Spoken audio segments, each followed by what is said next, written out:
போட்டித்தர மாணவர்களுக்கு வணக்கம். இப்போ என்ன பார்க்க போனா ரேஷியோல ஒரு கணக்கு பார்க்க போறோம். விகிதம் மற்றும் விகிதாச்சாரத்துல இருந்து என்ன கேட்டிருக்காங்க கொஸ்டின்ல, ஒரு உலோக கலவையில செம்பு மற்றும் துத்தநாகம் 7:9 ரேஷியோல இருக்கு அப்படிங்கிறாங்க. சரிங்களா? அப்படின்னா அதுல 28 கிலோ செம்பு இருக்குதுன்னா எவ்வளவு துத்தநாகத்தை உருக்கணும்? 28 கிலோ செம்பிற்கு எவ்வளவு துத்தநாகம் உருக்கணும் கேட்டிருக்கான். ஒரே ஸ்டெப்ல முடிச்சிடலாம். என்ன கேட்டிருக்கான், எனக்கு செம்போட அளவு கொடுத்துருக்கான். அப்படித்தானே? செம்பு 28 கிலோ. இங்க செம்புக்கு நேரம் எனக்கு ரேஷியோ இருக்கு 28. இங்க ரேஷியோ எப்படி பார்த்தா 7. அப்போ 7x தான் எனக்கு 28 இருந்தா x எவ்வளவு? 28 டிவைடு 7, 4 28 அடிச்சிங்கன்னா ஓகேவா?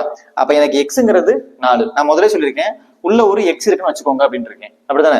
இப்ப எனக்கு எக்ஸுங்கிறது என்ன கிடைச்சிருச்சு? 4 கிடைச்சிருச்சா? அப்ப எனக்கு துத்தநாகம் தானே தேவை கணக்குல. அப்போ 9 எக்ஸ் வேணும்னா 9 × 4 9 நாங்க 36. அப்ப நான் எவ்வளவு துத்தநாகம் உருக்கணும்னா 36 கிலோ துத்தநாகத்தை உருக்கணும். தேங்க்யூ.